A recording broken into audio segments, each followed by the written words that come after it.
There are moments in nursing that never make it into the chart. The quiet hand squeeze, the tears cried in a supply closet, the impossible decisions, the sacred moments patients never forget, but hospitals also never measure. Today, we're talking about the emotional weight of nursing and the humanity that still survives in a system that often tries to crush it. This is Care Beyond the Chart, Strength Behind the Scrubs. I'm your host, Misty Burgett, and today I'm joined by Marielle Blauvelt. Marielle is the Chief Nursing Officer for the Orthopedic Hospital of Lutheran in Fort Wayne, Indiana. At the beginning of this year, Marielle was just named a CNO to know by Becker's Hospital Review. Marielle and I have worked together off and on for the last 16 years. So with that, I want to welcome Marielle and say thank you so much for being here today and being a part of the inaugural episode of my podcast, Care Beyond the Chart. Before we get into the harder conversations, I want to start at the beginning. What first called you into nursing? Not the resume answer, but the real one.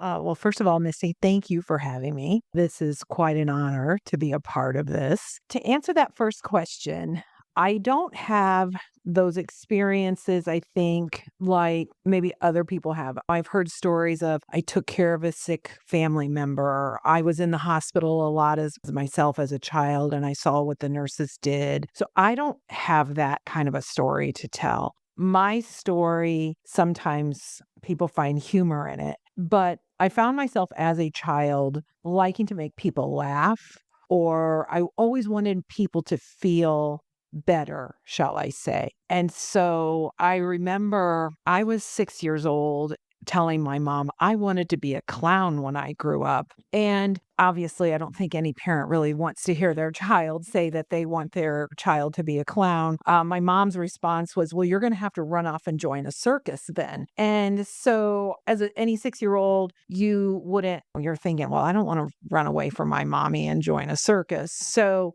she actually planted the seed because she asked me, why do you want to be a clown? And I said, because I like to make people happy and I want people to feel better. And at that point in time, this is before clowns were also creepy. This is before we associated clowns with the movie It and Gacy and those kinds of creepy clowns. We had Bozo and Happy the Hobo, if you're from the Fort Wayne area. So for me to enter into nursing, it was actually about trying to help people and make them feel better and to bring a smile to their face. And my mom actually was the one who explained it to her in 6-year-old terms. She said, why don't you be a nurse? And after that, I was, okay, I'm going to be a nurse. And from that moment on, I never wavered.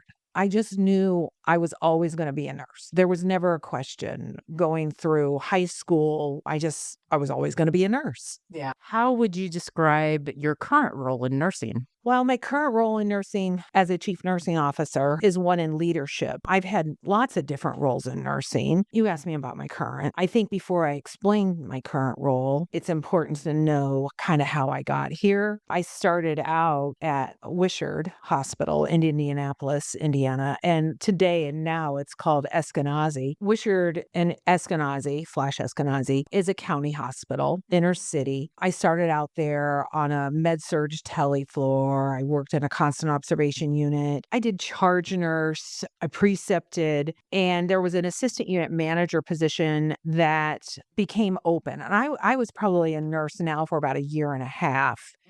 And at this point in time, my plan after graduating with my bachelor's was I was going to go back to school, get my master's, but I wanted to be a clinical nurse specialist. And I did not have leadership in this kind of capacity at all no, not at all. I actually was approached by some of my fellow peers to say, why don't you apply for that job? We want you to apply for that job. And I've been a nurse for a year and a half. I don't know anything. What do you mean? And I guess I was one of those people who would, if it was a department meeting or if there was something going on, I was not afraid to raise my hand and speak up. The words they used was, we want somebody who will always represent us and know what's going on. that has kind of always been in the background of my nursing leadership, is to represent. It wasn't until I had children that my children realized that my role in nursing was different than other nurses that were at the bedside, taking care of a daily assignment every day. And they asked me, well, what kind of nurse are you? It just kind of came out of my mouth. I said, well, I'm a nurse to the nurses. So as I describe my role and my capacity in nursing leadership, my job as a nurse leader is to take care of the nurses. It's to make sure that they have the tools, the resources that they need to take care of the patient as one thing. It's my responsibility to make sure that they have the training and the education that they need to take care of the patient. Sometimes I have to be the nurse that, when you have to tell your patient to get out of bed and do hard things that they don't like to do, I'm that kind of a nurse to the nurse that sometimes I have to hold nurses accountable because it's the right thing to do. Because ultimately, I'm most accountable to my patient. And my role as a nurse to the nurse is really to try to create the best care possible for our patients. So that's me, a nurse to the nurse. That phrase has often resonated with me. I've heard you say it before, a nurse to the nurses. I've carried that with me as an educator, especially in the academic setting. I think of myself as a nurse to the future nurses now, as I'm helping to prepare them. I want to now talk a little bit about the heart of nursing.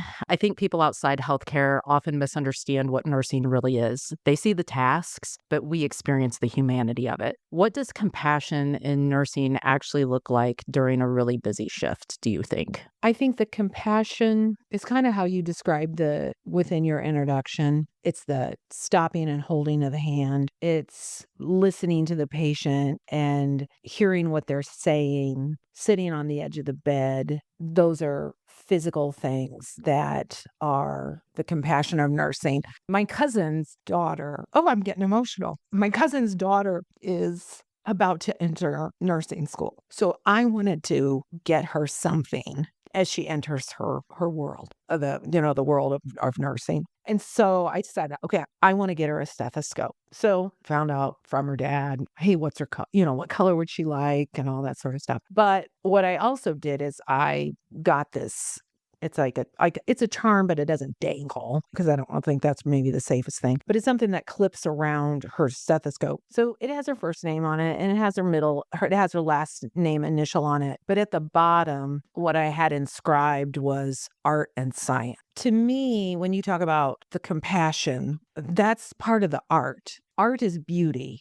Art is emotion. It's that human aspect of what is so important about nursing. And I think sometimes in nursing, because we are challenged and we are put in situations time and time again. And sometimes how we're treated in response to the things that we're trying to do for our patients, we're not always talked to kindly. And sometimes people get jaded. And sometimes that's where we lose that compassion. I think about where I maybe first really compassion was something that I was exposed to time and time again. And the need for compassion was like in my early years when I was at Wishart. I had being in an inner city county hospital. I grew up on a farm in Northeast Indiana. I was a 4-H member, an FFA person. I'm sure there's a country song out there that has lyrics that sound like me. So it was culture shock. It was very much a culture shock, but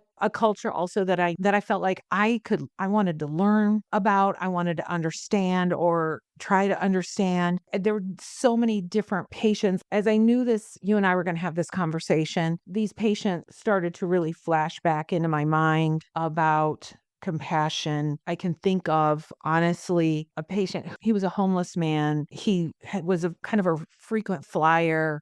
He had a long, scruffy beard. And I remember one evening shift, just taking the time to trim his beard, shave him up a bit, and just treat him like a human being. Providing dignity. I was. I didn't think of it at the time, but I just was like, your beard needs help. And I wanted to help him. And it meant so much to him. And I know it meant that much to him. That's part of that compassion. Absolutely. That honestly led into my next question, which you kind of answered, which was small act like that, just shaving somebody's beard or cleaning them up and seeing them as a human in front of you that can have such a huge impact on the patient themselves. Have you ever been a part of what we would call a sacred moment in nursing? A few years ago, it's probably now been more than a few years ago. Time goes by quickly, I think, when you're a nurse. I had someone that I had worked with who was actually coming home from an evening shift and was hit by a drunk driver and was killed. It was a shock to the entire hospital, actually multiple hospitals within our community, as Lisa was known by many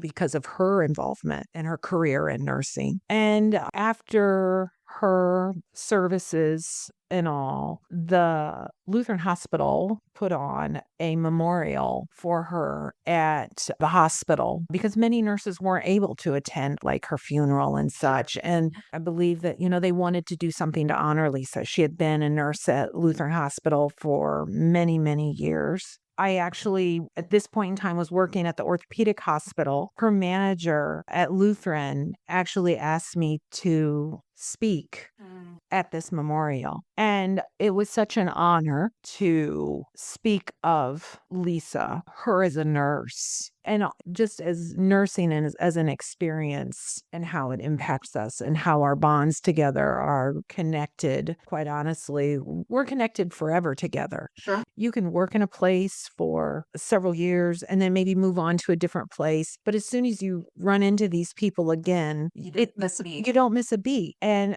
so being a part of her memorial was probably, I look at that as one of those honorable moments that I am ever so grateful I got to be a part of. Yes. We can't talk about the heart of nursing without also addressing the emotional weight of healthcare, which is something you just touched on. Nursing asks people to stay emotionally open in environments that can be incredibly hard, fast, and even traumatic. What gets in the way, do you think, of compassion in today's healthcare system? I think tasks. I think we get so wrapped up in the things that we know we have to get done because of regulatory requirements. And that seems to be honestly the biggest thing that have become our tasks. The added extra documentation, the added extra things that you have to make sure you're getting done. Now, many of these things, these tasks of the extra documentation and such, are as a result of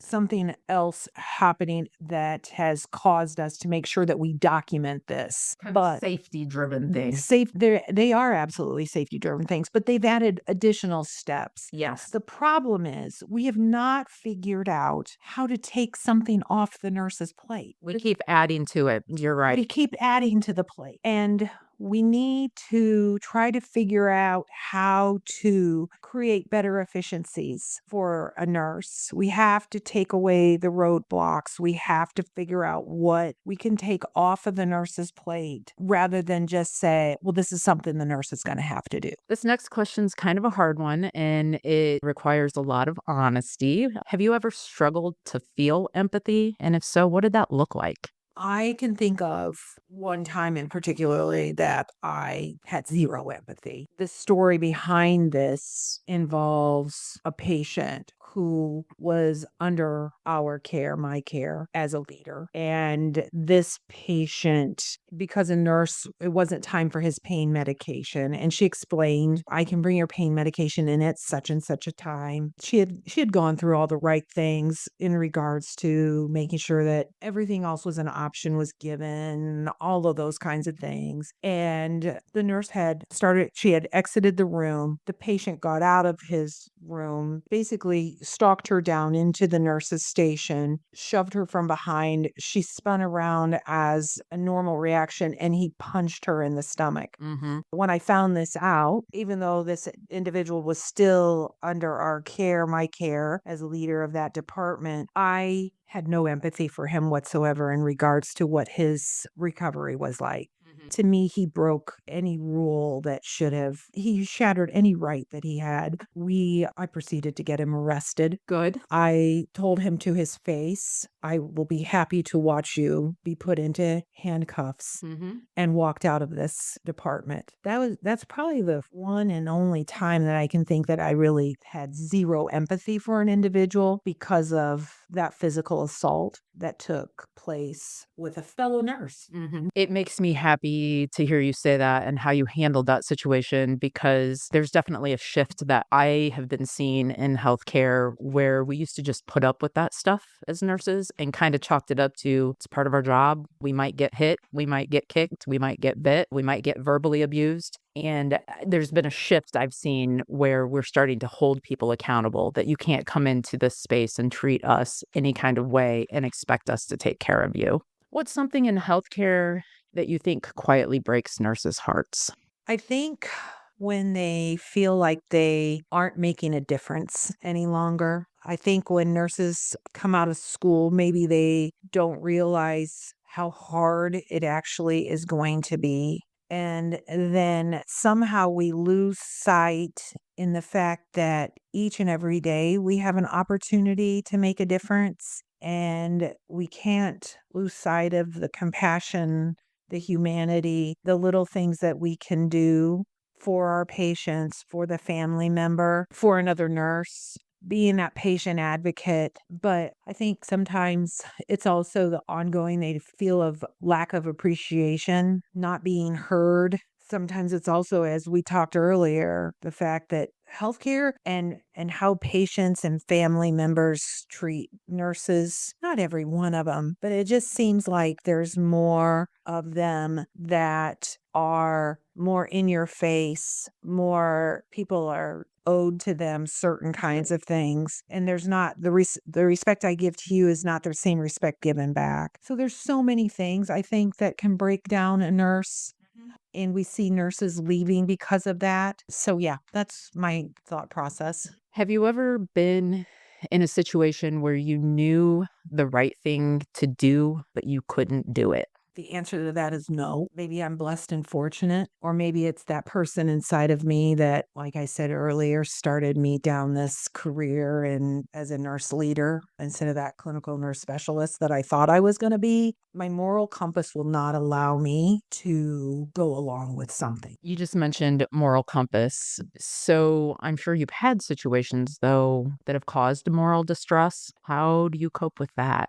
Probably it comes out in just like anybody. I'm frustrated, angry, but I don't let things stop me. Mhm. Like I'm going to find a way to figure out how to fix this, how to resolve it, how to make it right. And I guess that's one of the reasons why I wanted to be a nurse leader. I realized that's what I can do as a nurse in nursing leadership. I have the opportunity to make something, whether it's a policy that's not right, I have that opportunity to make it right and make it better for a patient or the nurse. And that's where my role comes in, is to right that wronged compass, shall I say? As heavy as nursing can be, and you mentioned that resilience and burnout and nurses leaving, we do need to acknowledge, and you also mentioned the art of nursing, the importance of remembering our purpose, being able to be resilient and practice that art of nursing. So, despite everything, there are nurses who do continue showing up with compassion, shift after shift, year after year. I think that says something profound. Have you ever dreaded going to work? And tell me about that time, if so, if you had a period of time like that. Oh, I certainly have. I was in a different hospital many years ago. It was a very high stressed hospital. Patients came to this hospital with complex critical care type scenarios where they might be long term vents or trached, extreme debility. And it was a high intense and involved nursing type care. And I was working in an organization that did not always, I felt like, had the support of nurses, or nurses had the support from leadership. It was an accusatory environment, I found, as opposed to a trying to understand why or how we could make it better or prevent it from happening again. It was more of a find fault. type, Punitive. very punitive type organization. And so the stress to me was I literally Sunday night, 60 minutes would come on and the tick, tick, tick, tick, tick, tick, tick, tick, tick would happen. And instantly I knew like my body just shifted. My anxiety went up. I had troubles going to sleep at night because I knew when I went to sleep and I woke up the next morning, I was going to be facing that kind of an environment of what's going to happen next. How am I going to respond? Am I going to lose my job? Is something going to happen, with a patient? It was just that kind of an environment. But yes, I have lived in that type of a life. During that time, how did you stay connected to your purpose and overcome that feeling? What I knew is that I hopefully could do some good within this organization and create or try to create or outlast the leader that was in that organization to hopefully change the culture a bit. Mhm. And I actually knew within about the first 48 hours of working for this one individual at this hospital that I had to outlast that person because I could not leave the nurses, the patients, the techs under that person's tutelage because they needed protection. They needed somebody to stand up for them. They needed somebody to Be a nurse to the be a nurses. nurse to the nurse. And I remember saying to myself, you have to at least outlast this person. You cannot leave before this person leaves. I already know the answer, but did you outlast that person? I sure did. And it's crazy how one person can affect an environment so greatly that the stress level increases, the people are on edge, and nobody can work in those kinds of conditions. Nobody can perform their best in those kind of conditions. Patients suffer under those kind of conditions, and It all trickles down. it does very much trickles down. So during those really hard days and thinking about nurses who experience really hard days, what's something you wish that every nurse remembered on those hard days? I think I would just it seems so cliche, but remember why you wanted to become a nurse. Remember that each and every day you have an opportunity to make a difference in another human being's life. Sometimes I don't even know if they maybe know what you've done for them. They may not even know what you've done for them, but deep down, you've done the right thing. I told you I was thinking earlier as I was knowing we were going to have this conversation, and Mhm. I don't even know if I've ever shared with you this story before, but I think my greatest life lessons happened when I was at Wisher as a nurse. I think that experience, those years there truly kind of forged who I was as a nurse and a nurse leader. I'm working in a unit that has semi-private rooms and a 4-bed ward. And for some of you young folks out there listening, you may not even know what a 4-bed ward was, but a 4-bed ward is literally a patient room that has 4 beds in it.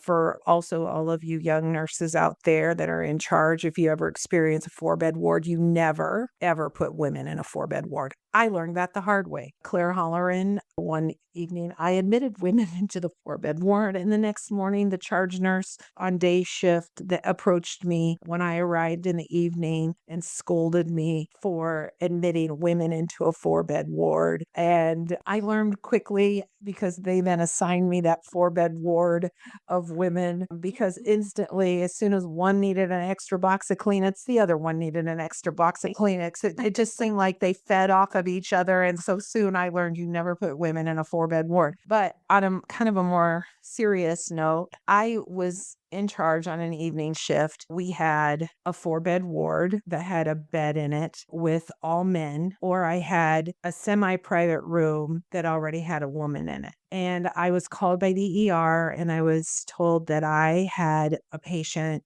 who biologically was a male, but was transitioning to be a female. Mhm. And by all physical appearances, if you looked at this individual, they were a female. Sure. So where do you put this individual? Now, mind you, also, folks, this is like 1994 at the time. Very different. Very different time and a different era. I made the choice as a charge nurse to put this lady in the semi-private room. Mm-hmm. I got some flack from people for doing that, Mm-hmm. but I don't regret that decision at all. Sure. You mentioned earlier about your niece or your cousin, niece. I have a niece who is at Riley, Isabella, and she is out of school for a year. As she too, she graduated from Purdue University, like I graduated from Purdue University, and she's a nurse at Riley and working in one of their intensive care units. But my cousin's daughter is going to Purdue this fall and will entering the School of Nursing there as well. So your cousin's daughter is the one that you bought the charm for the stethoscope. Yes. Okay. So you mentioned that, and I love that you put on there the art and science of nursing, because the art of nursing is something that I'm very passionate about. I think is on the education side, we educate very strongly, obviously, to the science of nursing, especially in academia, because ultimately they need to pass their boards. But the art of nursing is sometimes, I think, lacking in teaching them the resilience and things like that so that we can prevent burnout. But anyhow, you mentioned the art and science of nursing. So what exactly does the art of nursing mean to you? Oh, gosh. Just like art, if you think of art in the world, art describes, there's many different kinds of art. There's painting, there's ceramics, there's so many different avenues that people call music is art, Mm-hmm. dance is art. So to me, the art of nursing is also many different facets. Yes, it's the humanity, it's the compassion, it's the creativity. To me, also professionalism. Being a professional registered nurse to me means that I need to hold myself accountable at a high standard. How I behave, how I interact are all of those kinds of things. To me, that's part of the art of Mm-hmm. nursing as well. And I think that brings on dignity. Dignity within our profession is something that to me is a part of the art of nursing, because the science, I think, lends itself to the task. Yes. And the task is the things that I believe you can easily burn us out.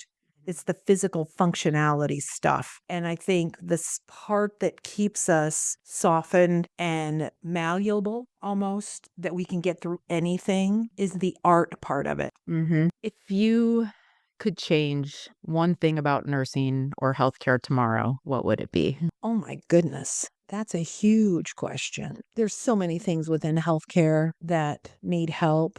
Access to healthcare, the whole insurance system. I mean, so there's that financial component to it. I think patients also having a better understanding of their health.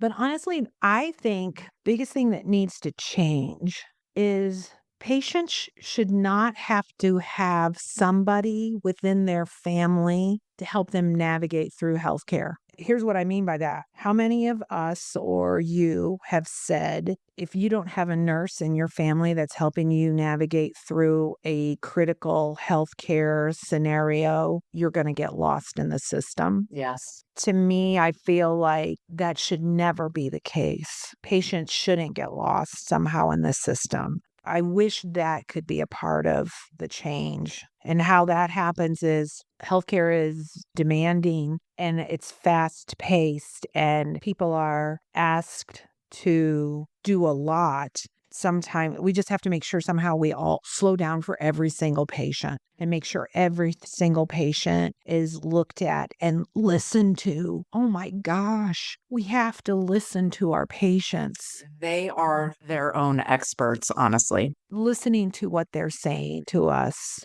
And so I guess that would be the biggest thing, is figuring out how we make sure that each and every patient is taken care of the way I would want my mom or my dad or my brother, sister, husband, child to be taken care of. This has been a great conversation.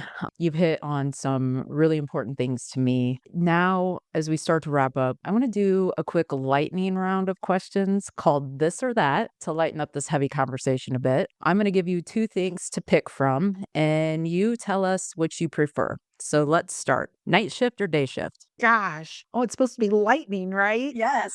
So fast. Night shift. Coffee or tea? Coffee. Paper charts or electronic health record? Paper. Me too. Chart now or chart later? Chart later. Thanks for being honest. Peds or geriatrics? Geriatrics. And lastly, as a manager, the words quick question or while you're here, Which one am I asked all the time? which one would you prefer to hear? Quick question. That was my last one. So, as we close, I want to end our conversation with something reflective. After everything you've experienced in nursing, the beautiful moments, the heartbreaking moments, the impossible moments, what keeps giving you hope? Young nurses. Young nurses give me hope because they are so smart, so much smarter than I ever was coming out of school. The fact that people still want to be a nurse. When COVID hit, you saw and heard nurses talking about their conditions. I was worried that the shortages that we see in nursing were going to become even worse. This would actually cause people not to want to become a nurse. So I worried that was going to happen. But what gives me hope is the young nurses that are coming out, their excitement, their passion, their curiosity gives me hope that I know we're going to be okay. Yeah, you mentioned them being so smart. And myself, as a professor in nursing school, sometimes I'm like, holy cow, these kids are smarter than me. They really keep me on my toes. Yeah, and that's what gives me hope as well. The what I call the baby nurses and nurturing them and helping them to grow in their careers. So I want to say, Marielle, thank you for your honesty, your vulnerability, and for the work you do, and not just for patients, but also as a nurse to the nurses. And thank you to everyone listening. If this episode resonated with you, share it with another nurse, healthcare worker, student, or someone who needs to better understand the human side of healthcare, because some of the most important parts of nursing never make it into the chart. This has been Care Beyond the Chart, Strength Behind the Scrubs. I'm Misty Burgett. Take care of yourselves and each other.